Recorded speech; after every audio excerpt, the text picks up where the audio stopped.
also was not insane and not ready for the insanity of the overly reasonably priced Costco hot dog.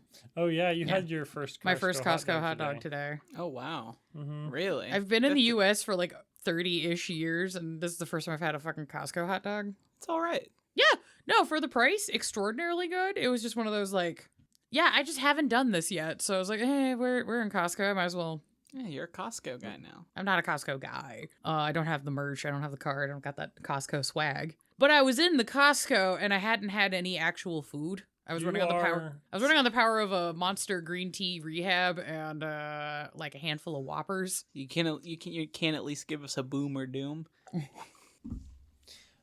What? No, never mind. What? You are at least Deep Costco guy lore. Oh, okay. You're at least part Costco now. Yeah. That's true. For at least probably a week. Yeah. I did buy an ungodly amount of croissants. Oh, you'll be Costco for a while. Yeah. Part Costco. Costco is inside you. I mean, there could be worse things. There's been worse things inside of me. You know, fair. There have been absolutely worse things than Costco inside of me. That's true. I know. I for one have had Skyline chili. Yeah, I've not had that either. That's pretty low. You know, there's no reason. Yeah, the chili has cinnamon. I think that's one of the cinnamon, and it's served on spaghetti. Wait, it's like a pile of like spaghetti noodles with like kind of sweet chili on it. That seems to be a very just like Ohio Midwest thing. From what I've heard, if you get Skyline chili, like that style of chili, in Ohio at a Skyline, it's actually pretty good. But if you get it like anywhere else, apparently the chains just kind of do what they want with it too. That's horrifying. And it's kind of do their own. Like the recipes are different for the chain depending on where you're at. So wait, really? Yeah. So like the Skyline chili here is probably different than the Ohio. So it's like the Jordan's chickens? Kind of. Like each one can kind of do its own thing a little bit? Well, that's just because they kind of lost ownership of the name. And so technically it's like 8 different companies that are all just called Jordans. Because they licensed it out and then they didn't renew it, but they didn't enforce it for so long that they lost the right to enforce the use of the name on all these companies. So now all these companies just have the same name. Beautiful. That's a whole nother thing, though. But that's enough food lore. Hi, and welcome to Blank Bodies, a Vampire the Masquerade V5 tabletop and horror podcast. I'm your host, Hunter, and as always, I'm joined by...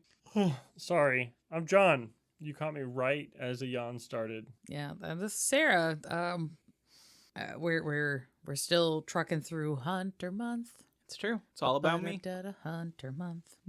And I decided that since I was originally going to do an episode all about the Special Affairs Division, but then they announced that they're doing a book next year all about them. Yeah, Renegades continuing to expand the Hunter the Reckoning line, which is cool. good. I'm excited. Yes. But Special Affairs Division's kind of dope as fuck. But I will wait till we have a 5th ed book before I write that episode, and then stuff gets retconned, and then we have an episode that's not up to snuff. So instead, I decided to talk about something else. Woo. It gets brought up about every time I see people talk about Hunter, the Reckoning, and so I figured, let's do an episode on the Imbued, because people talk about it all the time. And the old Hunter the Reckoning is weird. The Imbued were the star of the original Hunter the Reckoning, and we're going to dive into their history, what happened to them, and some ways you can run with them in 5th edition. Also, just some clarification, because I needed clarification. Technically, the newest book that you can buy that's called Hunter the Reckoning is only the 2nd ever edition of Hunter the Reckoning. So even though it is called H5 an abbreviation because it used the 5th edition vampire rules, it is only the 2nd. Yeah. Because Hunter the Reckoning originally came out in the revised era, or 3rd edition. It did not get a V20 at all. And so this is the 2nd edition, is 5th ed. So that Hunter as a system is like the redheaded stepchild of the World of Darkness systems. It truly is. Yeah, so there's a lot of reasons why I think the new version is a little different than the old one, but we'll get into that at the end of the episode. I put that at the end with some spoilers and some of the heavy, uncomfy talk. So before we do that, I don't have a whole lot of content warning. I will say at the end, though, there will be some squicky talk about mass tragedies, we'll say. Oh. So World of Alright. Darkness specials. Yeah, Just we're not mass talking about slaughter. we're not talking about any specific ones, but just the concept of them is going to come up. Otherwise, it's going to be a fairly straightforward episode. We're a little bit of talk about religion, little bit of talk about sanity, that kind of thing. And then my sources this week are Hunter the Reckoning, the original, the Hunter Storyteller's Companion, H5, or as we just determined it was Hunter the Reckoning 2nd edition, as well as the Camarilla 5th ed book, and a little bit of Kindred of the East. Woo. And a little bit of Demon. So Oh, the Forbidden Tomes. Oh my. yeah, I dug in. We're gonna have Alright. some spoilers for like a 20-year-old game, but Watch out, guys. It's gonna get you. it's Yep. likely not that canon anymore anyway. But It might be. we'll see. Who knows? All right. I say it's canon, whether Well- they do or not. Well, That's fair. That is what the rule. that is how Of that cool works. is. You Mhm. quite literally can do that. We'll see if you still want to do that when we're done with this episode. You might. I don't know. But let's jump in. So, who are the Imbued that we're talking about anyway? So, the Imbued are mostly average humans. They are the hunters in the original Hunter the Reckoning. However, they have been awoken to the truth of the world of darkness and now have been gifted great powers by mysterious beings to hunt the supernatural. So they are everyday people, and at some moment, they see something terrible happening. It could be a vampire feeding. It could be a zombie crawling out of a alleyway. It could be a werewolf changing. And in that moment, they are awakened to what the world of darkness really is. And we'll get into it, but they're tested. And if they pass, they become hunters with great gifts. It's like the worst way of doing a sorcerer in 5th ed Dungeons and Dragons. I was just thinking like Warlock almost. Yeah, Warlock. Yeah. If they're getting their powers from a thing, It's really similar. but they're not making a pact, really. The universe decided to make a pact, so it technically makes them an oracle and pathfinder. Oh, okay. We'll there we say that's the big mystery of it, though. No one really knows what's going on. The whole game is kind of questioning that until they decide to end the system and give answers to all the questions at the end. So, but we're saving that for the spoilers at the end because I don't think it's super fun or necessary to know that those things. But so when going through this book, I thought it was important to note because like I said, they're already in revised edition in the early World of Darkness books by the time Hunter the Reckoning came out as a standalone book. And so it did specifically say that Hunter the Reckoning is not Hunters Hunted, the Inquisition, or Project Twilight. Those were other games about hunting monsters, but here's the little quote I have. Those who rise above humanity and act in its name, a cosmological answer to monsters' eternal crimes and abuses, a response that sounds on the last of the final nights and on the brink of apocalypse. It's a chance for humanity as a whole to rise up and claim a world to itself. So that's Cool. from Hunter the Reckoning, page 16. The whole time you were reading this, all I could think of is the soundtrack for Doom. Like, this is just Doom guy. Yeah, a little bit. Yeah, it's just Doom guy. You could be angry. That could be your imbuement. Supernatural You anger. got experimented on, and there's like... That does sound like a very Pentex technocracy thing of, there's demons. What if I harness them for energy and profit? Absolutely sounds yeah. like. So we'll get into it because the imbuing can be different for everyone. No. What's interesting about Hunter, I found, is it is a pretty flexible system. The old one was very flexible in how you interpret and use a lot of the systems. And that kind of rolls forward to the new one, and we'll talk about that at the end. But So let's talk about this imbuing. So, how do they get these powers? Those who go through it call it the imbuing. It's a moment of awakening, kind of like what mages go through, where all of a sudden it just clicks. The world is revealed for its true dark self, and in that moment is a test. Those who see the darkness and are inspired to act are imbued, and they gain their power to fight back in the name of humanity. So it doesn't matter how they respond, but they see something and they have a plan. It's like, I'm going to attack it. I'm going to study and learn how to defeat this. Even if it's like I don't know what I'm going to do, but I'm going to do something about these monsters. That's good enough. They pass the test and they become imbued. This is very Buffy the Vampire Slayer. It is very Buffy. The book name checks Buffy like 5 times as a reference. Nice. Called it. Nice. But those who don't are called bystanders. They still remember the dark truth, but are denied the abilities to fight back.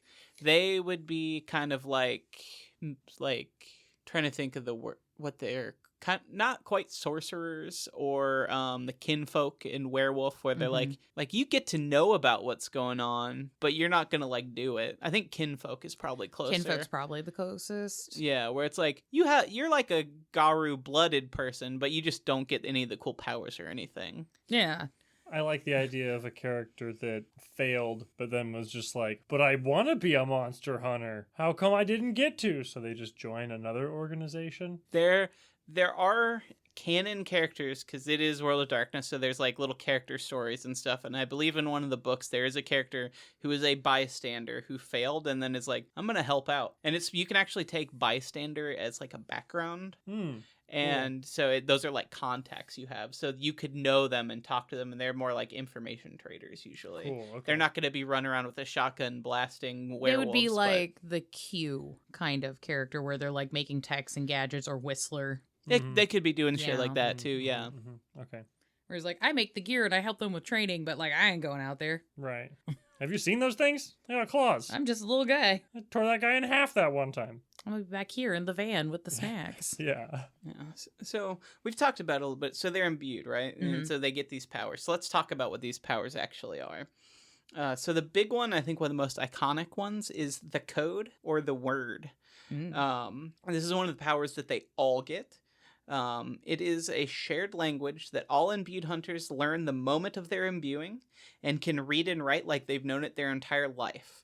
It's often written and disguised as graffiti and is a way for them to find each other, to organize, and to warn each other. So it's kind of like Thief's Cant in the Elder Scrolls games, where you can find stuff carved into door frames and that kind of thing. Right.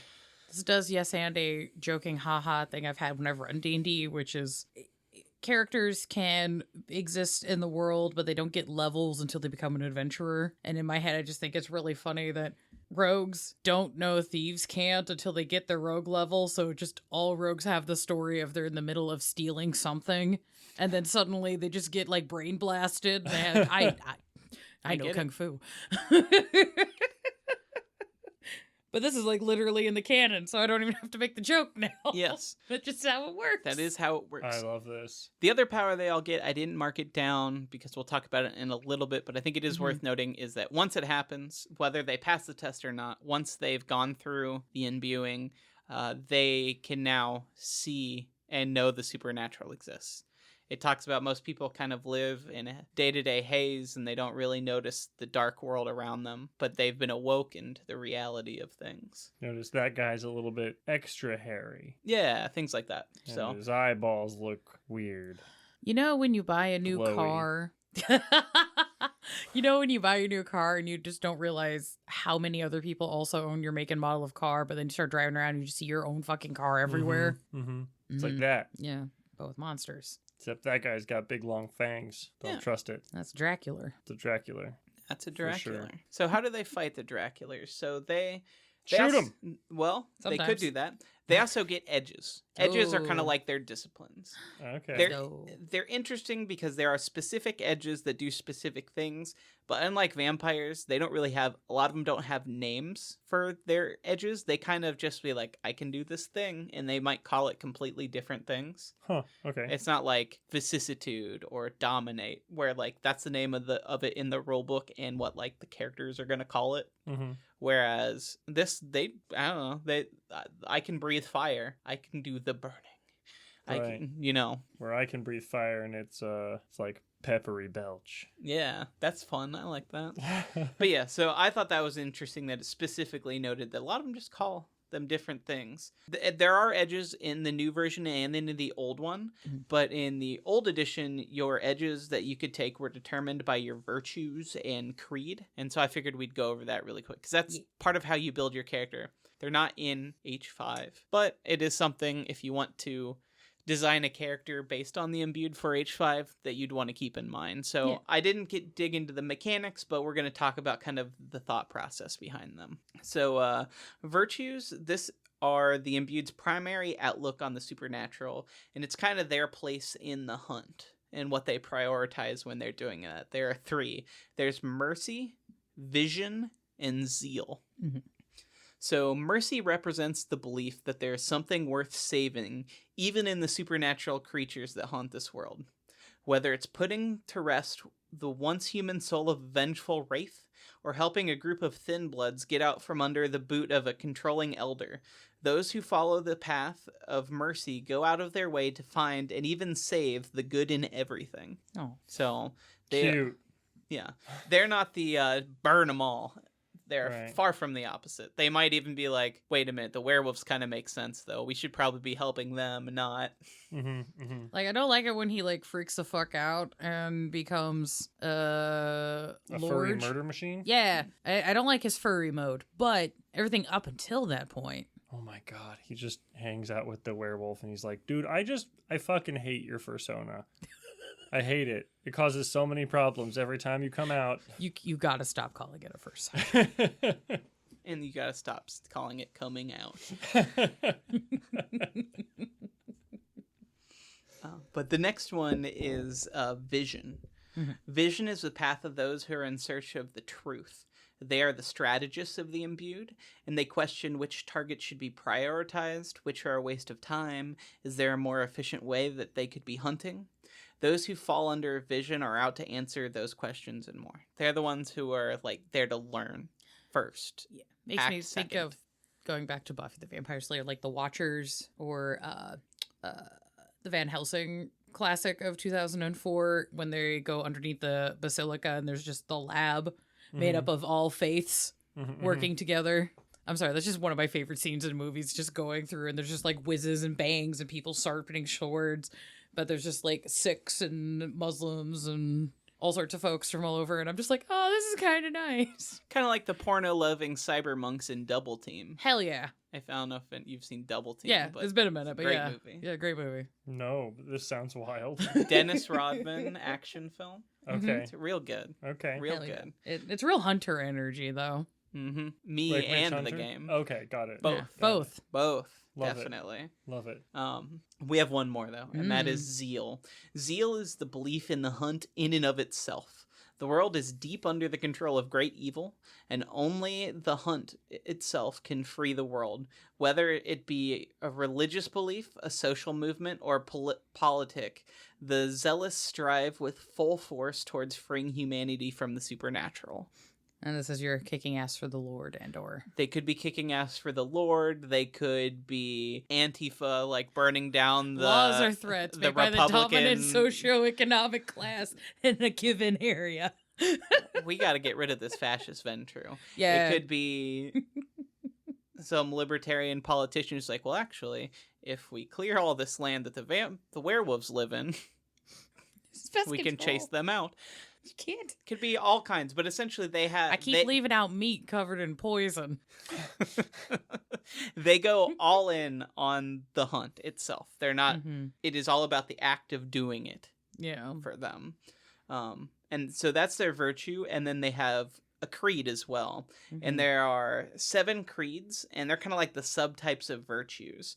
This is one of the weirdest parts of the system. Okay, so there's 3 virtues, right? Mhm. There are 7 creeds, and these represent how they pursue the furthering of that virtue. So mercy has innocence, martyrdom, and redemption. Vision has visionary. Zeal has defense, judgment, and vengeance. Well balanced. Defense, Interesting judgment, and characters. vengeance. That is what the fuck. Super balance, visionary. You got 1. Yep. The other Hey, 2 get 3. stare at shit. That's your job. That's your job. What the fuck? What do you do? I like learning. I like looking at stuff. I do think it's weird that they couldn't think of like 2 other ways that someone might want to learn about things. But 7 is a magic number. I Yeah, guess. So is true. 3. 3 and 7, magic numbers. All right, then. That's how you build your game system. Using angel numbers. That happens a lot in World of Darkness. It's see. 3, 7, and 13. What are some other ones we could make for that? Experimentation? I mean, honestly, I'd just be like, depending on how these are described, you could just let people pick their fucking creed regardless of what their virtue is? I mean, yeah. Yeah, well, But I'm saying if you we can had to make... kind of do that, but there are also mechanics tied into these that I didn't dig into. But you have okay. like points in all of these, and you can have multiple virtues, but you have a main virtue, and then your virtue and your creed together. Okay. So let's think of some creeds, right? Well, let's have Hunter describe what the creeds are, Oh, but I'm excited. and then we know what to make up. Fine. All right. So I went ahead and I'll go ahead and list them out. Well, we already listed them out. So I have some example edges for each one here. Mm-hmm. So under innocence, you have hide, which literally makes them seem heartless or harmless and unnoteworthy to their foes. Like they're literally so innocent that you're like, I'm a little you don't need to pay attention to me. They'll literally like be blurry and not worth looking at. I'm just a little guy. Yeah, it's literally the I power to love be a it. little guy. I love it. That's super fun. All right. And then the martyrs have demand, and they can sacrifice their own health to empower their attacks. So it's like, I'm going to take bashing damage, but now I can add my dots in that virtue to my next attack to do extra damage. Hell yeah. Cool. And then under redemption, you have insinuate. The Redeemer asks its supernatural target one question. One question so strong it reminds it of its former humanity and makes its next action that much more difficult. What would you do for a Klondike bar? But it was one of the examples was like, you remember what it was like. Mm. Oh, that's so vague and rude. Like, it can be very vague, and they don't have to answer the question. It's more just like you are able to hit them with a question that kind of gets to the root of what they were before. Mm. And then for visionary, we have pinpoint. And the visionary can learn the weakness of its supernatural target through observation. Oh. So So it's like VATS. kind of, yeah. It's like you can, I bet wrought iron would do damage to him just by watching him for a while. Look at them swishy hips. No, they can't handle wrought iron. They're too full of whimsy. Yep. Yeah, see. Defender. Hit him with a fence. There you go. That's wrought iron. Defender has ward. You can literally hold the supernatural off from physically approaching them. Sick. Okay. So they literally have to like pass a stamina check. Older system was different, but had to pass a stamina check to approach. Mm-hmm. That's cool. There was the judge who had discern, and the judge can use their gift to notice clues that others could never see, whether it's a creature's lack of breath or a vampire's missing heat signature. So essentially, it just makes you better at finding Finding the moonsters. clues, yeah. Yeah. And then the last one is vengeance, and they one of theirs is cleave, and they can actually just empower their attacks, so there it be their fists or a baseball bat, an axe, beer bottle, to just make their attacks more potent, so they can just like kind of power up their weapon to attack with. So how is that different than the martyr one? The martyr one is they take damage and then they do to themselves, like they Right. hurt themselves to output more damage. These guys just basically power up their weapon. The mechanics are a little differently. One thing it says here too is like the downside to this power is that handheld weapons can't endure the energy that courses through them. A crowbar will eventually snap, a baseball bat will shatter, a fire axe will split. Once activated, the melee weapon is usable in combat for one turn for each point that it adds to strength to Gotcha. determine damage. So Okay. it's temporary, but it doesn't hurt them. Right. But then they might, smash the axe too hard to like, well, your axe exploded Right. inside the guy you wanted to like murderate. So good That's job. great. He's fucking dead, but you do not have an axe. Now you got a stick because the axe head exploded. Yeah. And you're like, wait, You know the what a axe stick? You know what a head? stick is? A bat. It's a I stake. empower my stick. It's a You're not stake. fighting Draculas this time. Fuck. It does literally say you can empower something that is fairly harmless, like a stick. Nice. So it is melee only, and you can, for a few amount of turns, charge it up, and then it breaks. Oh my god, I love the idea of some like little old granny being a hunter and she just empowers like brooms. Hell yeah. She's like, "You get out of here!" Back, Schwack, schwack, schwack. And the vampires are like, "Fuck, this hurts!" It'd be extra love funny if it was one of those, not even like a real broom that cleans things, but one of those like cinnamon burns that she just has to make her house smell nice. Yes. Ooh, I do And like it's just those. bap, bap, bap. You're just like, fuck this. Why? Why does this hurt so much? I need to get a new one of those. Actually, now that I'm thinking about it, I think It is the time. Mm-hmm. it's time. I gotta go find a cinnamon broom. But yeah, so those are the 7, and I kind of get why, because a lot of the ones that came up for Zeal, Mm-hmm. I think could also work for Visionary. It's also why you can kind of mix and match a little bit. Okay. But like the Judge one and could definitely fall under a Visionary one, where it's Mhm. literally I'm just finding clues that are hard to notice without like supernatural vision or something. Like, I'm just Sherlocking my way through this. Yeah. Mm-hmm. I like the But idea. it makes of- sense for a judge too. I mean, Mhm. if I'm going to judge the situation, I have to.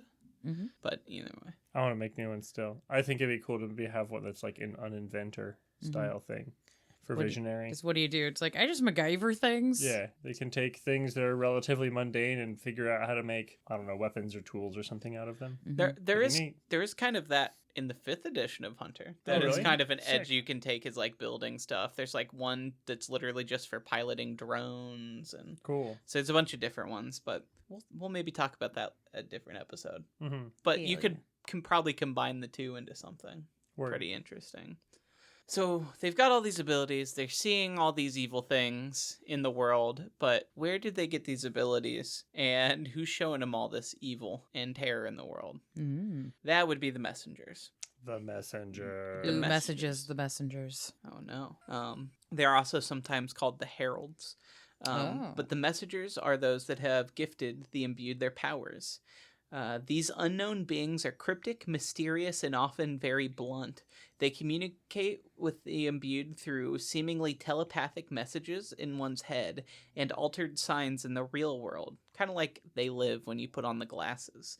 Cool. An imbued could make eye contact with a stranger and smile before hearing loudly in their head, "It does not live." Or an advertisement for a new cola on the subway may change to read, "Avoid the dark." Mm. The messages an imbued receives tend to follow the individual's creed, though not always. They're also not often sent gently and are usually followed by lightheadedness, sickness, headaches, that kind of thing.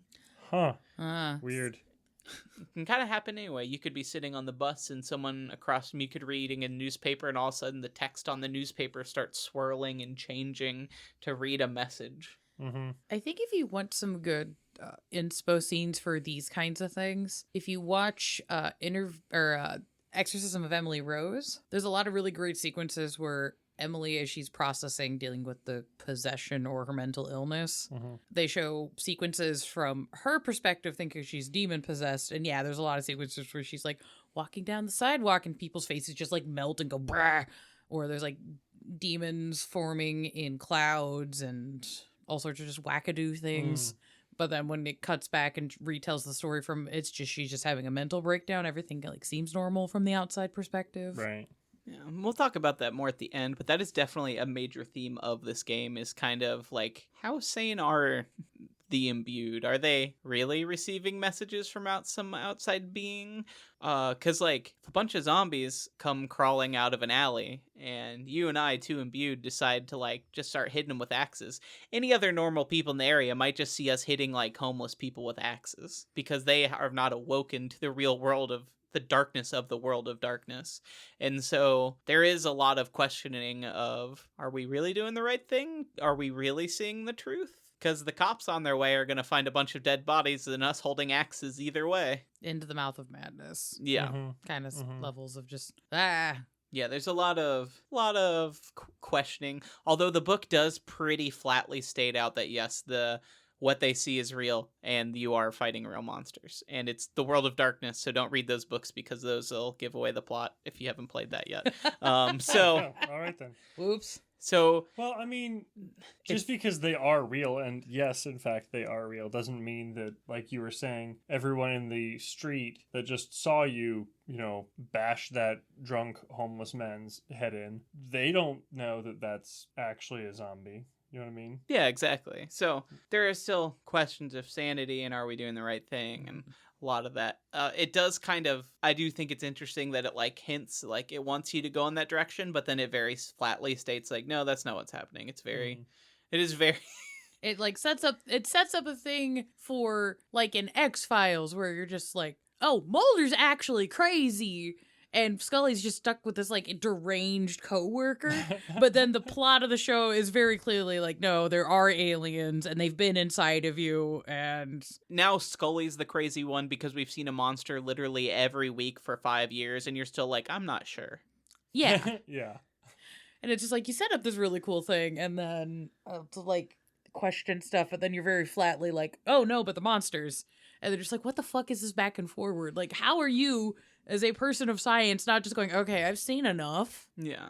It's also, it'd be like if in Buffy season 3, they're like, but what if they weren't vampires all along? It's like, no, I'm pretty fucking sure. Yeah, what if this gaggle of teenage or high schoolers have been just getting groomed by their school librarian to just murder people? Murder and murder and murder. While also being groomed by people that they're also murdering? There's a lot of grooming in Buffy. There is. It's not, that show is really hard for me to sit back there and watch now.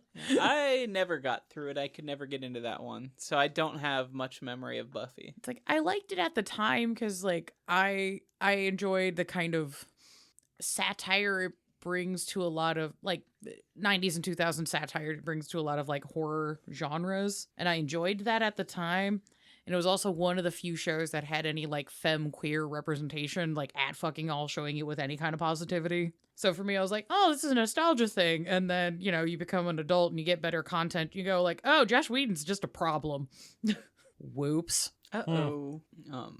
But speaking of groomers, back to the messengers. Back to the messengers. Back to the messengers. So each of the Imbued kind of has their own theory of what the messengers or heralds are. Mm-hmm. They could be angels, nature spirits, the muses, the fates, aliens, a secret government brainwashing program. It posits a ton of different ideas. The MK Ultras. Yeah. Oh, no. And the core book doesn't ever specifically give an answer, which is good. Mm-hmm. I definitely prefer that. In the ST book, it is revealed that they are some sort of celestial being, and their overall goal is to seemingly free humanity and bring about a reckoning of the supernatural creatures who enslaved them. But that they could still be all of those. Them being celestial beings means everything but the government one could be right, basically. So they could still be fates or muses or angels or aliens or... But it basically says, yes, they are some sort of supernatural being, and yes, they're generally trying to help people. So this is good guy, like Lovecraftian monsters? Kind of, yes. It also does kind of say that, like, good guy in the short term, it doesn't necessarily mean it's good for the Imbued. Like, they are so much bigger and beyond humanity that they can't really understand the pain they're causing for the hunters. And then also that, like, their long-term goal may not be great. We'll talk about it at the end in the spoiler section. Okay. And there also is a later book that gives away a very specific answer about what they are and where it comes from and why they're doing what they're doing. And frankly, I think it kind of ruins the whole game. Not every mystery needs an answer. And the whole... I would say 80% of Hunter the Reckoning is like the mystery of what are the messengers who are doing this. And then when they give you a very flat answer in one of the later books, it's probably what no one would have guessed. I will leave it at that. You're just kind of like, oh, that sucks. I'm not using that for my game. It's Kane. Okay, bets are in, fam. We're going to see if he's right at the end. But, yeah, it does, yes, and a lot of the reason why I think CinemaSins is the fucking devil. Yeah, fuck that shit. And I would say CinemaSins has contributed to the creation of various alt-right pipelines that exist in, like, YouTube spaces. I have very strong feelings about that YouTube channel and the genre of, like, media critique that it has. It's not actually critiquing anything. No. It's a very surface level. I noticed that there is a empty space in the plot of the thing, and I'm like, so therefore I'm going to fill it in with a snarky answer, and blah, blah, blah. It's just, I hate it. It pisses me off so much.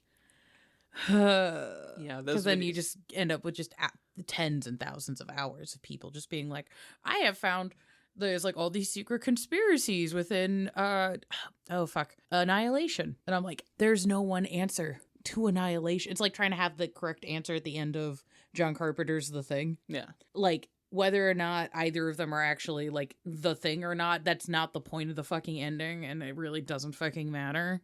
But I have to know. Yeah, the same thing with the end of Annihilation, where the one bitch is infected and maybe the other guy is, and they're just like, oh, were they the aliens the whole time? And I'm like, that's not the point. The film is about, like, processing, like, grief and your own mortality and understanding yourself in the wider cosmic spectrum of things. Like, fucking...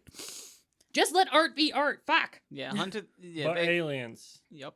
But yeah, so there is an answer, and we'll talk about it at the end. And I think even if you do play this for 90 players, you should just say that's not canon anyway. But I'm gonna save that at the end because it is a spoiler. So for people who don't want it, Rosebud was the fucking sled, and people are just mad that fucking Rosebud's the name of the goddamn sled. And there was like, it was only a sled. I'm like, no, he said Rosebud because he was like having to contemplate the innocence of his own fucking childhood within his dying moments. You dipshits. Yeah. Sorry. All right, so diving back into Hunter the Reckoning, though, I think it is interesting, and it is weird because it didn't come out until revised, so World of Darkness was pretty well established. I think it has some weird implications on the overall setting, though, that are worth talking about. Mm-hmm. One is just normal humans. As they often cannot see the supernatural at all. It specifically says they'll run, pass out, or just forget seeing a supernatural creature or the imbued use their powers. A zombie outbreak would just be reported as drunken riots, and they often will remember them as such. Mm-hmm. So normal people don't remember the supernatural when they encounter it and go out of their way to get away from it or block it out. Mm-hmm. And so there's a chance they wouldn't notice the imbued just like bashing the heads in from some zombies. They would notice the violence. It specifically says that often that while they won't see the supernatural ability itself, they will see the aftermath. Yeah. So they'll see a dead body on the ground with its heads bashed in and you holding an axe. Right. Again, going back to the classic Van Helsing of 2004, there's that God. big... No, this actually counts. So there's that first fight scene with Mr. Hyde. Sure. And then he kicks him out of the Notre Dame fucking rose window because we have to be extra. Yeah. And so Hyde's tumbling through the air, dying, and then in midair he reverts back to Dr. Jekyll and like smashes into the pavement. So all the French peasants come around. They go, "Oh, what happened?" Because the historic window got smashed, which is extra funny because at that time no one gave a fuck about Notre Dame until like the populator Victor Hugo's Hunchback of Notre Dame. Anyways, not the point. So all the French people just saw some old guy get the shit kicked out of him through an ancient stained glass window and eat pavement. Okay. And they look up and they just see the dickhead Van Helsing with his fucking Hugh Jackman hat and abs. And they're just like, curse you for murdering another elderly person. The fuck? Why do you keep killing these old people? How many times I gotta teach you this lesson, Hugh Jackman? Yeah, exactly. So to normal humans, an imbued's powers are just kind of as upsetting and unperceivable as the supernaturals. They may even resort to violence towards the hunters if they cannot see the creature they're attacking as anything but another human. Oh, okay. There Imagine you're protecting somebody from like a vampire attack and they like stake the guy and he falls into torpor and the guy just kind of comes out of the groggy haze from being bitten because apparently it's horny inducing. And he's like, huh, okay, what's going on? And they just see some guy stabbing a guy he was just making out with. Yeah, horrifying. You're like, I was having a good time. And now you're stabbing this homie with a big stick. You're doing it with a big stick. Yeah. That's even more deranged. So one thing to note, I think, about older editions of World Darkness, especially, more so than what we've seemingly got so far in 5th Ed, is that all the game lines used to kind of stand on their own. Like, you would prioritize whatever that core book you're using over any of the rules or lore from the other core books. They very much were kind of like, you can use all this together, but if this book overwrites something in that book, we go with that. This one has some really weird ones, to me anyway. Because it does kind of throw a wrench in the way things are supposed to work. While in all the other game lines, you play supernatural creatures kind of blending into the world and controlling it from the shadows. In Hunter the Reckoning, the Imbued presents a world where the supernatural is hidden from humans due to their own fear and an inability to see the world as it is without outsider supernatural intervention for them to perceive it. which to me implies that without the awakening given to them by the messengers, they wouldn't even be aware of the evils around them. So is the masquerade even all that hard to hold up anymore, or does that kind of fall apart when vampires can kind of just do their thing? And then is paradox as big of an issue if humans can just block it all out anyway because they're not going to remember? They'll be like, violence, I forget. Yeah, it's the implication that's really funny because on the vampire side, because, the masquerade, maintaining the masquerade is such a big fucking thing. It also kind of yes-ands player shenanigans because people do some dumb fuck shit at the table that you're like, you should get caught. Like, how the fuck have you not? So having the world just have humanity just horror brain, I know see thing. I think it makes sense too that like the masquerade is don't do like heinous vampire shit in front of people, which this is saying they would like block out each and every time, but if it's heinous enough, you're gonna recognize it. Exactly. If it's like a vampire has just used feral weapons and protean and a potence like 4 on a homie, just a random human.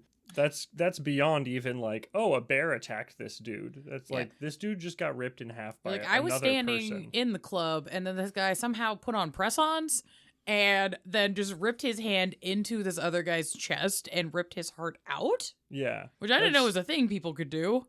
The press-on stayed on, which is impressive. Yeah, those are some good press-ons. It's like, it's almost one of those, like, I like the idea of the masquerade just covering up, like, I'm walking down the street and I haven't used Blush of Life. Yeah. That I look like a corpse, but to a normal human, I might be like, they might be like, I don't want to deal with that. He's just a pale dude. Yeah.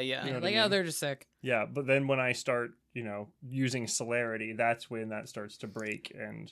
Yeah, exactly. That's where I think it falls apart, is like, clearly, like, one of the abilities for hunters is to be like, I noticed that creature isn't breathing. It's probably a supernatural creature. I should investigate that. That's weird. That vampire doesn't have like a heat signature or leave behind any sort of thermal resonance. He must be an undead. That is like one of the beginner level powers, so that kind of makes sense. But anything above that, just kind of all of vampire society kind of falls apart, at least how it's structured around that. Well, it's one of those that either narratively makes the paranoia around maintaining the masquerade seem extraordinarily foolish and may make certain other sects within vampire society see just narratively be made correct. Yeah. Instead of leaving the debate to be actually a debate, it's just the narrative has decided, no, these guys are the good guys and correct. And you're like, that kind of sucks. Yeah. Or it can be narratively taken as the vampires are not aware of this, though. So they are being hyper paranoid and doing all sorts of heinous things to each other for the security rule that they don't really need to maintain that seriously. Right. There's that. But then there are things like... But then also, like, how the fuck did, like... The Inquisition happen. How the Inquisition happened, and then also with your note on mage things, it's just like, how wibbly can the mages actually get? Because if the mortals are just active or baseline not acknowledging magic, then why the fuck did the Ascension Wars happen? Yeah, like, it kind of, that really breaks down. And I get it. It kind of wants to leave the hunters as the ones hiding from the supernatural world and the day-to-day world that they're trying to protect. It's, like every other system, it's kind of othering them from. Yeah. But it's weird because Hunter also keeps being like, this is the hope. This is like the good. Yeah, it's like, you're trying to be a superhero. But then it specifically also has a whole paragraph telling you not to be superheroes. Yeah, it's like... I mean, it feels very much like the little bit that I have seen / read of The Boys. Where you're like, I want to help. This is all fucked up. Where the superheroes are the, supernaturals. And you're like, I want to help. I want to do the thing. And then I'm starting to gain power and starting to do more and more heinous things. And yeah. Yeah, well, there's also just the narrative problem of I don't like what it does to just general humans. It makes them kind of just idiot. Yeah, it kind of just removes human autonomy from interactions with the supernatural. And we'll get to that in the spoilers reason, but that's kind of explained and I hate it. But okay, cool. Yeah, because I'm also just like, no, I don't. It also means that, like, the everyday human couldn't see something fucked up happen, be like, oh, it's a vampire. I know about vampires now, because then they wouldn't be any different than a bystander. But to be a bystander, you have to go through an imbuing and fail. Yeah, it's very weird because it's also like not really acknowledging how trauma works, because a lot of the stuff with the imbued is you have to survive a trauma, and that's what gives you superpowers, which is weird on its own. Ugh. But if you're gonna go with the narrative of you're getting trauma-based superpowers, and you make it so that the general populace can't see the trauma, it accidentally becomes a very good symbol for a lot of issues within white and or class culture, where they're just like, I can't see it, so therefore it doesn't exist, kind of things. And I'm like, cool, but that's not everyone on the planet. That's not most people. So why would you make that a universal trait? Just metatextually, I have so many fucking questions. And there's also just weird parallels to things with the X-Men also, that I'm thinking about that. And when you get into like X-Men logic and start chucking that into the imbue, that causes a whole bunch of other fucking problematic questions. But we'll get to that later. I am so sorry. Yeah, we'll have plenty of time to kind of talk about this in... Oh, my alarm went off. We'll have plenty of time to talk about this in the final thoughts. The other thing I think it does that's weird with the setting is when it comes to messengers, God, and true faith. Here we go. So the game explicitly states that Hunter the Reckoning is not a game about any previously existing monster hunting groups. And I'm specifically bringing that because they mention the Society of St. Leopold. And when they say, we're not one of those, I think I quoted that right at the beginning. But there's also no option in the old version of Hunter the Reckoning for hunters to acquire true faith that I could find anywhere. Though their edges may be flavored religiously, if the imbued believes that they got their powers from God or an angel, they might, like, hold up a cross when they're... You know, doing their... Just cleaving motherfuckers with a cross that they pulled off an altar. I'm like, that's cool. You could do that, too. That's metal as fuck. It's not true faith, though. And I'm like, how? Yeah. Explain to me on the chart how that is not true. What the fuck? Because it works exactly that way for the guy who believes the messages are being sent to him from a government facility somewhere. What if he just has true faith in the fucking ATF? Whew, that's a character right there. That's a character. That we is have a a friend that character. would play. Yes. I know the boy. friend. All right. So I think the implication to me is that there's nothing that's specifically stopping a Society of St. Leopold or Project Twilight member from becoming imbued, but the imbued powers are not directly Christian, even if they believe angels are giving them their powers. That's not specifically what's happening.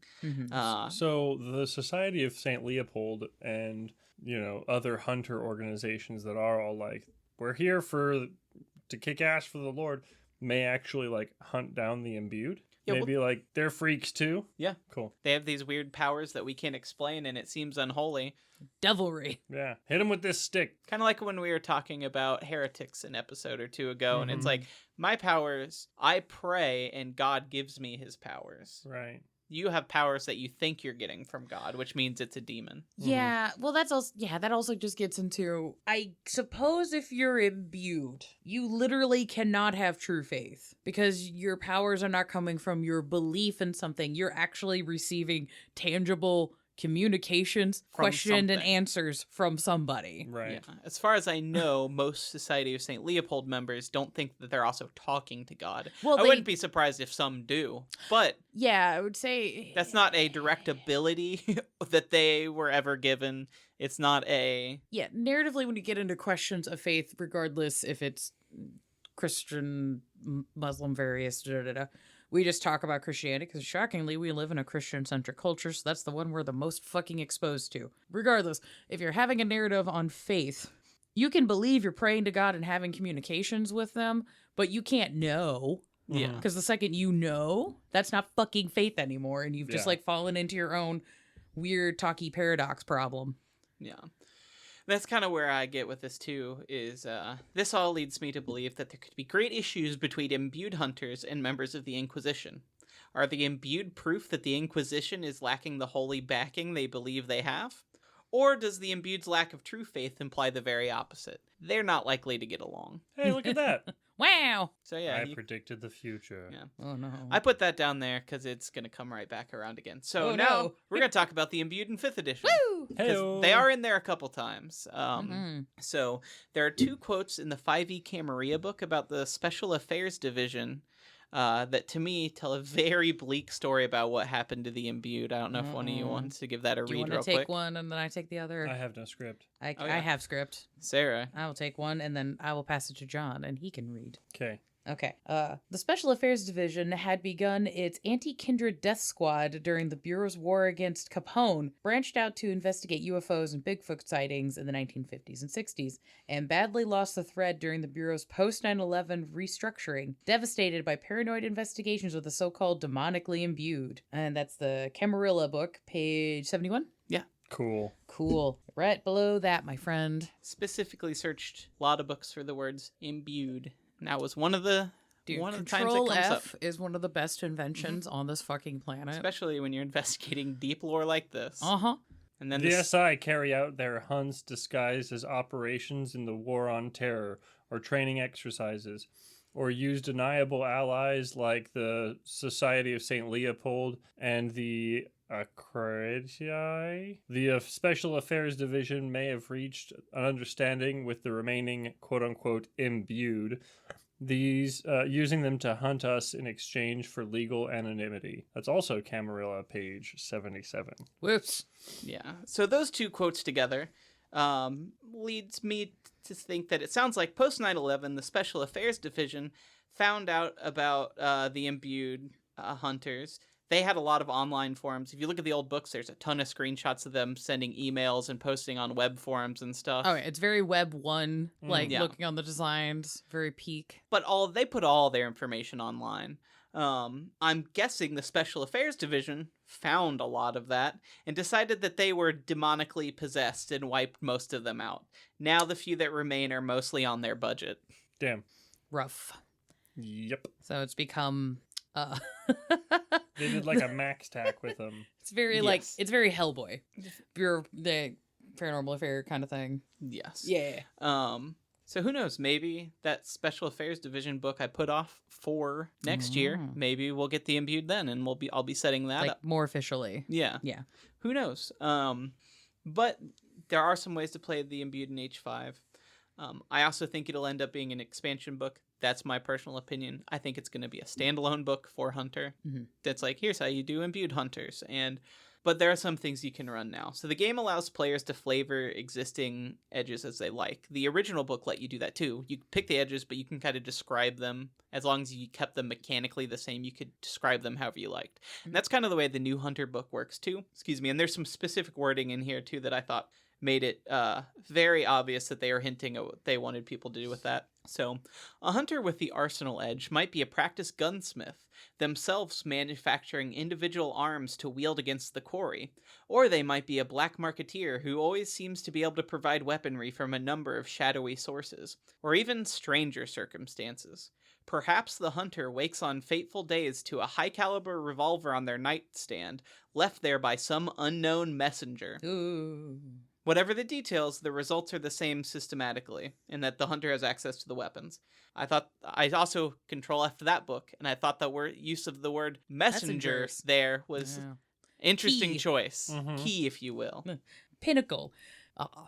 I'll wait till we get to our final conclusions. Yes. So I have some final thoughts, and then I'll actually open up to everyone's final thoughts. But I actually had structured some things here.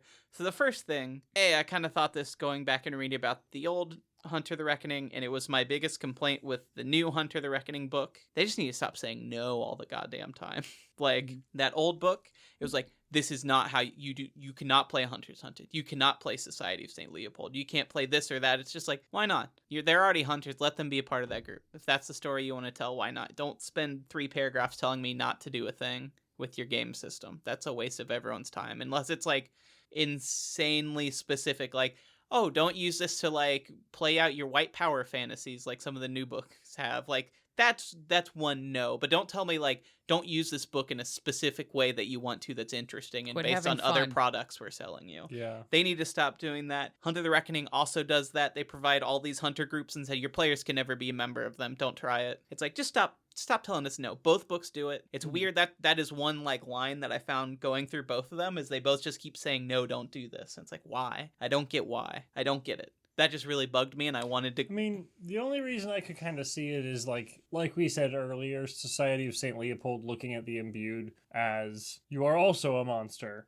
I could see it like politically why you could be like, no, you can't have, you know, a Globetrotters or Space Jam style, like put a guy from Society of St. Leopold and a guy from Monster X and a guy from this, put them all in a squad, they're going to work together. You know what I mean? Yeah. Well, just because political differences can well, it's either tear it apart. if these groups are going to exist in the canon, you either need to pay writers to at least give a blurb so that people in the community, especially people that are new, know what the fuck this is. And then you can go, hey, because of their political differences, they don't get along. Right. If you want to write a game about, you know, odd couple squad having to like team together to achieve a higher goal, cool. They could backstab each other. You can have one guy just fucking murderate everybody in the party and, you know, make new characters if that's the kind of game you guys want to play. Or just don't present the options. Right. Yeah, like those could have been saved for a second book where it's like, here's some antagonist groups that you can use. Yeah, just like, yeah, I don't know, man. I'm also not in the writing and editing room, so I don't know what the fuck decisions were being made or not made. I have a couple theories on a couple things we'll get to. But I want to get those spoilers out of the way. So Yes. spoilers for the original Hunter the Reckoning. If you didn't know, again, like I said, even if you like this game and did know this, I would ignore this personally because I don't like it. But so the messengers are creations of the ministers, or the Ebon Dragon and the Scarlet Queen. These are both from Kindred of the East, and they're both like basically the Fae to the Kuei Jin. Like that is, they are creatures from their underworld. The Ebon Dragon and the Scarlet Queen are basically, they are the physical personification of the yin and yang, and they run the celestial bureaucracy, which uses the messengers and the imbued as a way to bring the world back into physical and spiritual balance. So not Kane. Not Kane. Dang it. Vampire tangential, though, so you get half a point. It's cool. It's a Hell bureaucracy of Chinese yin-yang dragons. Here's the thing. This could be really fucking cool and a great way to kind of have multiculturalness in World of Darkness, where it's like, yeah, there's a bunch of people in the West and in the East getting things from the messengers about, you know, monster fighting. Like, you could have Men in Blacked this, but with, like, cool Southeast Asian stuff. Sure. And done very, like, Big Trouble in Little China.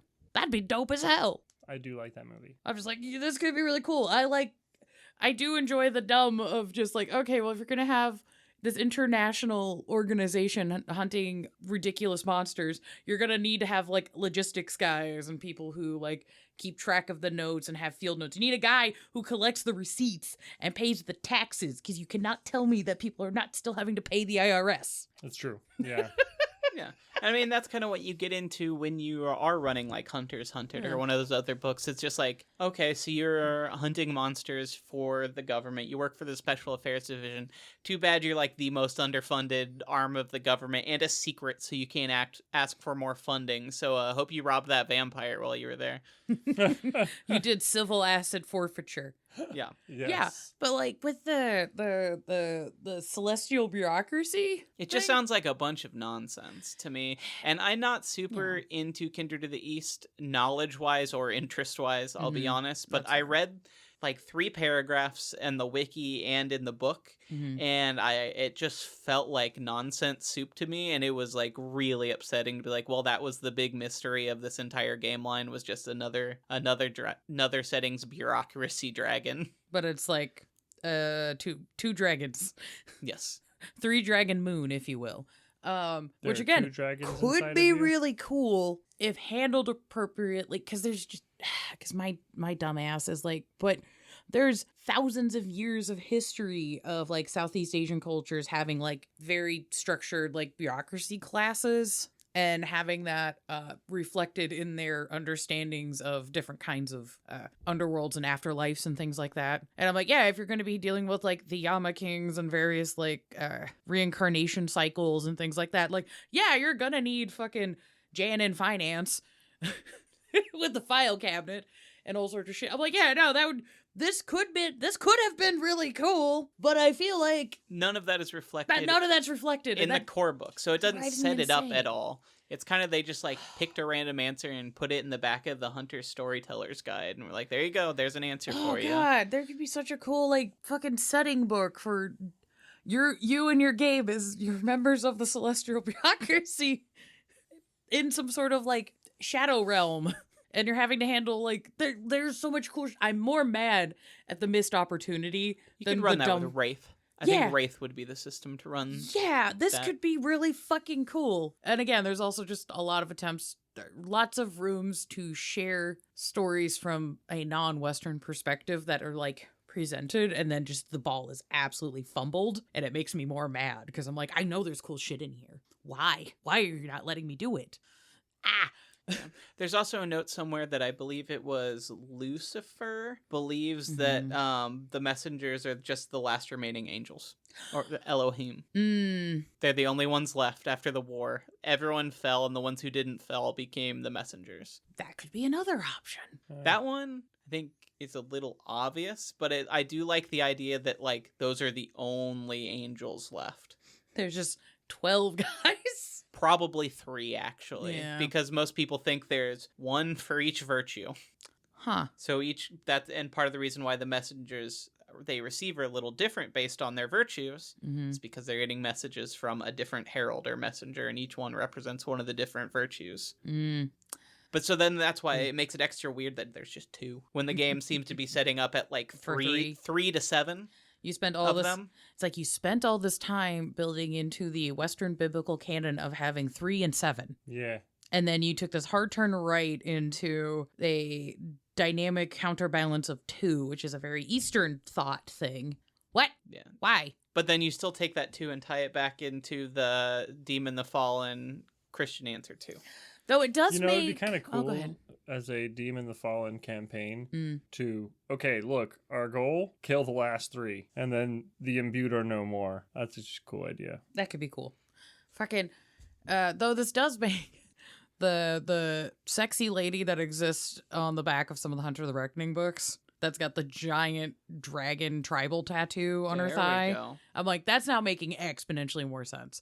Because I, for years, just thought it was 2000s weeb, edgy pastiche. That you're like, oh yeah, we got this super powered lady that's going to be fighting monsters. We're going to give her a katana and then this like tribal tattoo and no actual armor. And she's like knelt down in a very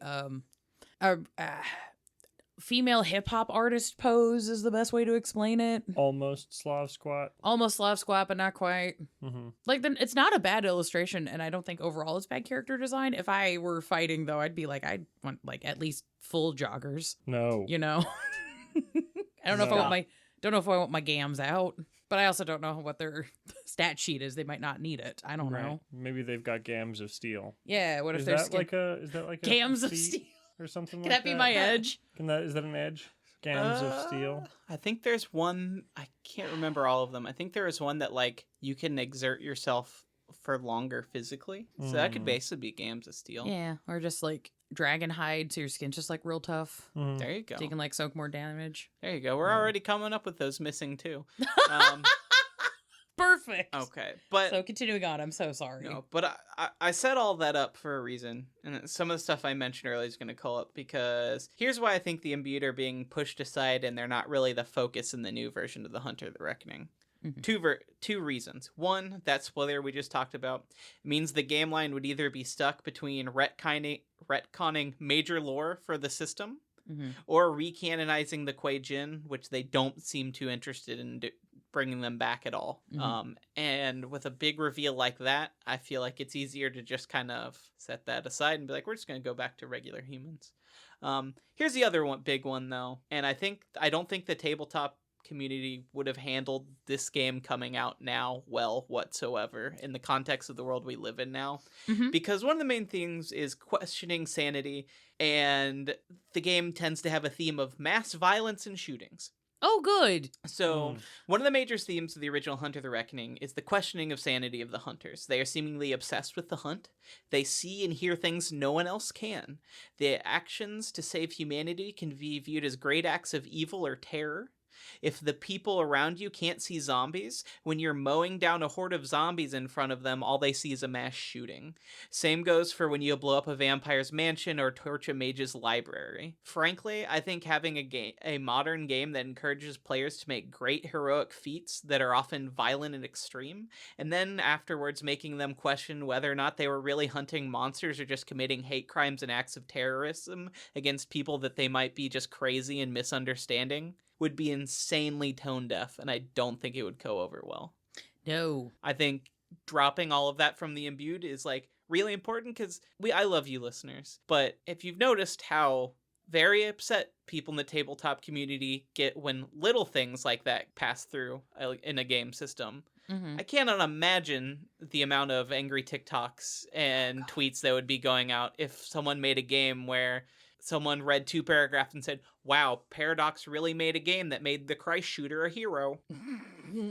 That would be the discourse that we would be swimming through if Hunter the Reckoning came out as in the old book. In my eyes, that's what we would be seeing. Yeah. I think there could be room in World of Darkness to have narratives set up around hunters having to reconcile what they're doing in the context of just societal violence that already exists. Because yeah, you might be going out and like killing vampires and other creatures of darkness, but are you really honestly that much different than like the fucking militias that are like keeping FEMA from helping people in North Carolina right now? As like, is what you're doing actually helping, or are you fulfilling like a self-centered need to insert yourself in the narrative and take control of things? I think that could be interesting. That requires a level of like nuance and maturity that I feel like portions of the gaming community are not ready for or would be interested in. Yeah, unfortunately, I just don't see a good way to take what was Hunter the Reckoning and bring it out exactly the same now as a main core line book. That's why I could see it working as a side book, where it's kind of just like this is one book about one group of hunters who are questionably sane and have special powers. And everyone else, just play the regular Monster Hunter book. That's fine. You can still hunt monsters and have your good guy game and play, and we'll put that as a side option. There's also just the kind of the weird squick of having your players play out characters that are clearly receiving messages or information from an external force telling them to do X, Y, and Z behaviors, and then basically gaslighting those players into being like, well, did you actually do the right thing? And it just becomes this very unhealthy schizophrenia simulator. That, and also the question, well, you are receiving outside stimuli, but is that outside stimuli good or bad? Have you been listening to the demons the entire time in your head? Or are they even demons? Are they nothing? Is it your own schizophrenia? Is it just fucking... Is it just Mr. Patel from the celestial bureaucracy showing up just being like, hey man, I just need you to stop this truck? Personally, I really like the idea of like playing with the am I doing the right thing and were those zombies? Because the news is very certain that those weren't zombies. I like that idea, but I also agree that the record of handling sensitive material in these books, I would say, is spotted. It's a hit and miss, and the misses are very woof. It's also like it could be very easily handled not quite right, and if something like this isn't handled quite right, it's a much bigger of a deal. It's also a two-way street, and just seeing some of the drama that's come out of other just World of Darkness creators and people in the community responding to that, whether they're in the right or not, has been spotted and very imbalanced. So I can't imagine like the way that internet creators work right now handling a game like this and just going well. Yeah, oh god. Just imagine. Like all it would take is one Let's Play. One very poorly planned out Let's Play. Or poorly interpreted. Yeah, because there's also that. Because I've not directly dealt with this, but I've had friends of mine that I care about do Let's Plays with all of the intention and trying to be, respectful of the culture that the game exists in. and then other people misinterpreted things and had a fucking freak out, which I had to later on explain to some people that were on the angry side of things, where it's like, yeah, I understand you were upset about X, Y, and Z. I can hear that and see that. I don't think explaining the way you did with just vitriol and basically digital shouting was the best way to do it. And two, because of the way that people lashed out, they ended up terrorizing other people of color that were also involved in the game. Great job. So I don't understand why trying in attempts to try to protect cultures and peoples of color involves it being okay to attack other people of color. Yeah. And even people within those groups are allowed to have debates and disagree on certain topics. I watched a really great video. I posted it in our Discord server, but I believe it's called the Birth of Minstrel Horror, and it talks about Tales from the Hood 2, Lovecraft Country, and Them, and a couple other things, and how a couple modern shows have gone back and made horror stories that are kind of looking back on like minstrelry and those characters and recharacterizing them as a horror perspective. And it was from a creator called Goldfro, I believe. But one of the things they talked about is like pretty much all those creators had good intentions. They're all made by Black people who are writing about their own shared history, and it upset a lot of other Black people who thought it was hateful and not worth watching. And other people got like catharsis from it, and like there's a lot of debate on that. And I just don't think the tabletop community is ready to have that level of like mature discussion about like mass shootings and stuff in a game. Like people can't handle fucking mass shooting discussions just in regular, which I know is a very American conversation. I'm also aware of that. But as I don't know if you guys have got like had to deal with a mass shooting. I've had to deal with one. Shooting, yes. Mass shooting, no. Yeah, mass shooting. I worked at one of the infamous malls. In Indianapolis. And yeah, we all worked at that with that happened. Yeah, yeah, you guys had gone on for other jobs, and I had gotten a job at a different location, but in that same mall. Yeah, so like I've had to deal with a mass shooting. Not fun. Don't recommend it. 0 out of 10. Another one we've talked about on the show that people handle in a real fucked up way that's not American is like discussions of the IRA. Oh, yeah. That's the kind of thing that would also come up in a Hunter the Reckoning game. Like, the car bombings. Did I blow up a vampire? Did I just blow up a political opponent? Or did I blow up a vampire, but the collateral damage also involved a random civilian walking down the street? Or, the people that live in the area where that incident happened, are they also traumatized? And there's also a lot of nuanced conversations that could be had about political violence and how far that's allowed to go and what kind of violence is good violence. I'm gonna just gesture everybody to fucking the V for Vendetta comic. I do enjoy the movie, but it's having an entirely different conversation.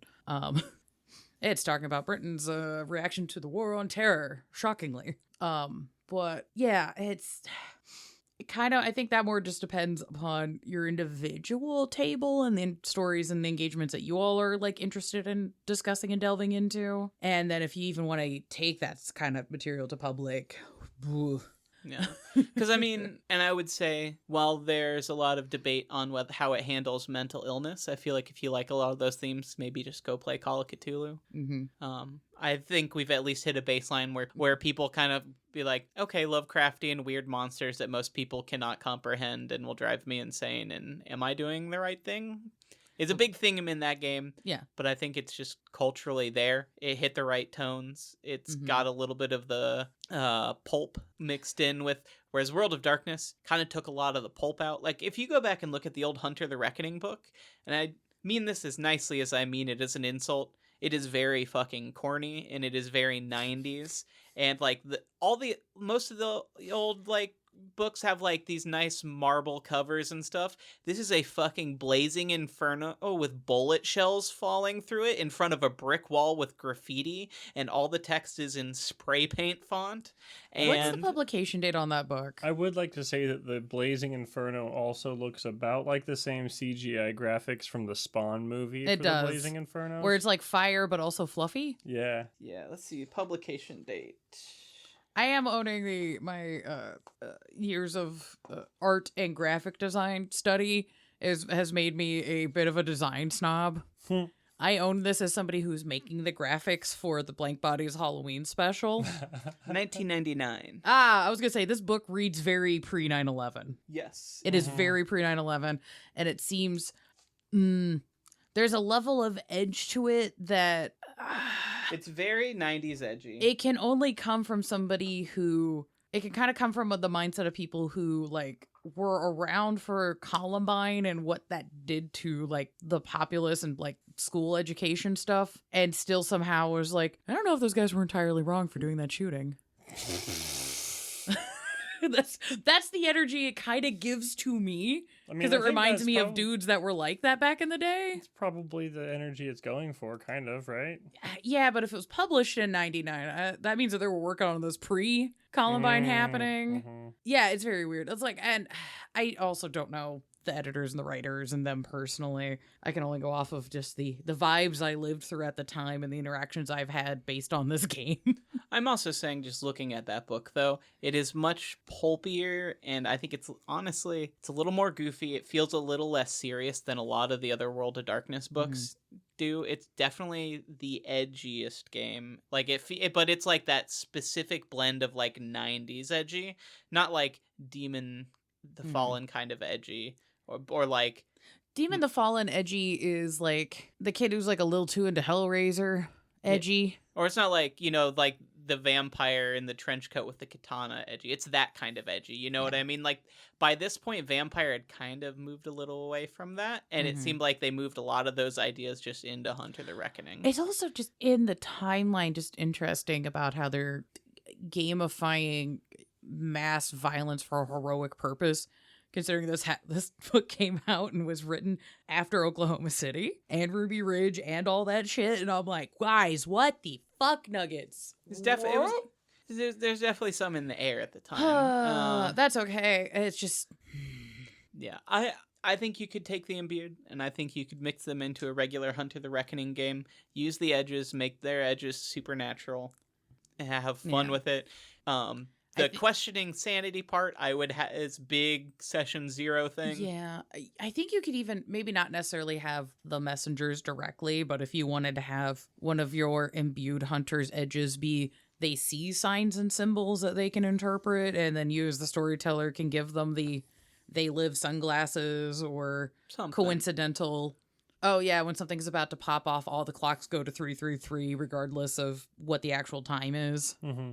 Something like that. Yeah, you can do little happenstance, coincidental butterfly effect kind of goofs that give that oeuvre without actually just going full into Mr. Patel from the Celestial Bureaucracy showing up into your brain and just being like, do not thing, and leaving. Yeah. Right. Though I do like that. It could be fun. I mean, if you want to make that a whole thing of your hunter cell is got in connections with people in the Celestial Bureaucracy, and you want to run that however you want as NPCs, that could be cool. Mm-hmm. I feel like I've accidentally summoned Mr. Patel as now a canonical Blank Bodies character that's in the roster along with fucking Benny, and the arsonist. Benny, the arsonist, and Mr. Patel. Benny, the dream team. Jerry the arsonist. Jerry the arsonist. And Mr. Patel. Like, he's dressed really nice in his office attire, but he's got that like Indian style like collar with the buttons. Mm-hmm. Yeah, I like it. It's very slick. So that's kind of all I had. That's who the Imbued were. That's how they worked. What notes we have about them in 5th edition. Some ways you can run with them now, and why I don't think we've gotten much from them, and if we do, it'll be a standalone book. This is also a prime example why when folks say that there's not a lot of things getting mentioned in 5th ed, I want to scream, because I'm like, no, they do. It's just in the fluff. Also, that was in the Camarilla book. That one came out a long time ago. Yeah. Well, like, Camarilla book has a bunch of other, like, in the fluff notes like that. Oh, yeah. And Anarch book has tons of that shit. That was in the section about the Special Affairs Division. Yeah, so if you read the books, I would say if you're going to have the 5th edition books, there's the reading through the text initially to, like, get the mechanics and, like, the base lore. I'm going to suggest people try reading the 5th edition books in a second pass through, kind of like you read Beckett's Jihad Diary, where like you skip all of the actual rules sections and you just read the fluff text as like short story novels. That's how I read them all the first time. Yeah, because there's tons of shit in there, and you can have your own crazy wackadoo Pepe Sylvia boards and all sorts of tons of fun shit. Like, they've been telling you, just actually read the goddamn books. Please. Or pay me to read your books. Yeah, with this podcast. Hey, there you go. There you go. I'm talking myself out of my own job. This would be job security, people not wanting to read the goddamn fluff. I'm automating myself out of a job. No! Whoops. I kind of like the idea you said earlier. It's almost like a mini mage awakening. Yeah. You know, and I kind of like the idea of just throwing the messengers out all the way and it just being very literally that's a mini mage awakening. They don't fully awaken. They don't have like a full ass avatar, but like their powers manifest in whatever they believe the supernatural works, if that makes sense. Like if like with Wyatt from your old campaign, he was starting to get like some weird powers that were Fae-esque, like obviously hella toned down because he's a human, but like he was also completely obsessed with like finding and understanding Fae and whatnot. So it's like that's kind of the way things were a little more in Hunter the Vigil, where it wasn't like a supernatural event where you learned about the supernatural. It was more like in that like nothing awoke in you. You didn't have this great being giving you powers or anything like that. It's like you just saw something really fucked up and you're one of the people whose brains couldn't say, no, I'm ignoring that, and now you have to do something about it. That was literally all it was in Vigil. It's like, oh, you know about this, and you're one of the people who can't ignore it. I like that a lot. I like the idea of just like mixing that. You Yeah. know, like you can't ignore it, and because of that, and because it's changed you at such a core level, like your brain has let you I do like the almost idea. poke without paradox. You know what Yeah, I mean? I like that idea of it, the imbued essentially being awakened mages who just didn't quite make the hump. Yeah. So they're like Closer half to sorcerers? kind of sorcerer. They're kind of just floating in this weird somewhere between I'm just a dude and like kind of being a sorcerer. It's like a hedge. They've basically like hedge wizard themselves. World but- of Darkness does have the Yeah. old edition has a lot of weird, like almost supernaturals too, because there is like rules for psychics and hedge mages, and like there's a lot of just like little ones that were like, we wrote 6 power ideas. They're in like one book. Yeah. Mm-hmm. The Imbued could totally work like that. It's I like just you think that's almost you almost reached exit velocity to become a mage, but you didn't quite. So instead of you actually connecting with your avatar, you're just kind of pulling on the threads of that enough through the power of your own bullshit cool. Mm-hmm. that you're just like, well, I have these abilities, and the messenger isn't, Mr. Patel. It's actually your own avatar that just occasionally the radio signal clicks Yeah. periodically, and you pick it up That's for a cool. half second, and then it fucks off again, and you can't pick that up correctly. So you're just like, well, I guess God. I guess. Sure, I guess. Sure. Yeah. I like that. I was also kind of thinking, you mentioned earlier, it could even just be like a actual trauma response is something like in your brain clicks and like you have like a mini awakening, but it is just like a trauma based awakening where just like it's a defensive mechanism. It's not like a full understanding of magic or Yeah. anything like that. It's literally like as a defense mechanism, I can see when vampires don't breathe, and I can be like, oh, that's a monster. Oh my god, that could be a bad mage awakening in another direction where the traumatic experience, you hit the exit velocity to become a mage, but you did not have an avatar. There was no plan for this shit. So now you're floating around in like mage X space with like no direction. Yeah, that's cool. Which is also horrifying in its own way, where you're just like, I keep accidentally finding I have these power. I don't know what the fuck this is. And sometimes the juice carton gives me directions that are accurate. But it has to be on the top shelf in the fridge. If it's on the bottom shelf, nothing happens. If it's on the top shelf, sometimes I get a note. Especially if I stick the straw through, because I'll get a note and the straw will be pointing in the exact direction I need to go. Dowsing rods through OJ. Hell yeah. So it's like, yeah, I think there's a bunch of ways you could do this in a way that are not as problematic if it's something you want to explore. Mm-hmm. And I'm very torn because like I think it could be done well still, but I don't think a game system and a game company as big as Paradox and a game as big as World of Darkness is going to be the one to handle something that appropriately. It's going to have to be a small niche game that's there for the specific people who would want to play that. Yeah. Like, and that's kind of perfect for an old edition of Hunter the Reckoning. If that's the game you want to play, it is there. It is out. You can go and play it. You can get your 90s tribal tattoos. You can get out your old Disturbed Records albums. I don't know. That's early 2000s. Yeah, I wasn't really into the edgy 90s pastiche when it was happening. I just had a lot of friends that were, because that's when I started getting into World of Darkness, because they were listening to that shit. And I was just like, I have the first Buzzcocks album that I bought from a thrift store. But yeah, I don't know. Seether, yeah. El Nino. Ooh. Man, you're bringing the mood down. I was going to end on a happy note.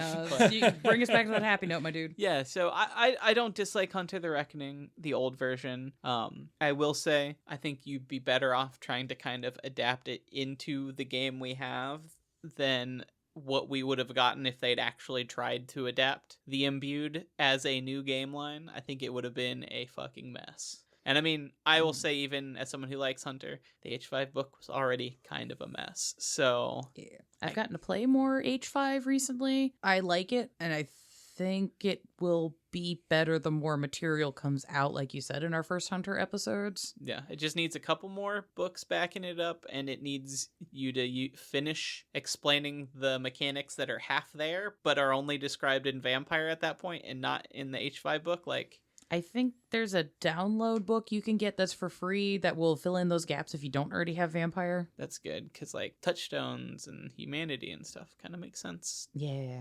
And you should use them in Hunter. Use them in Hunter. Mm-hmm. Hunters that fail just become slashers. Yes. I will stand by that. Or give up. Or give up. Do the werewolf thing and just say, fuck it, I don't care. Fuck it. Let them all get et. Go either way, actually. You can totally have like a... Fuck, I forgot the two. Hirano and Hoglash? Yeah, you could basically have that for Hunter, except it's slasher or fail son. Yeah.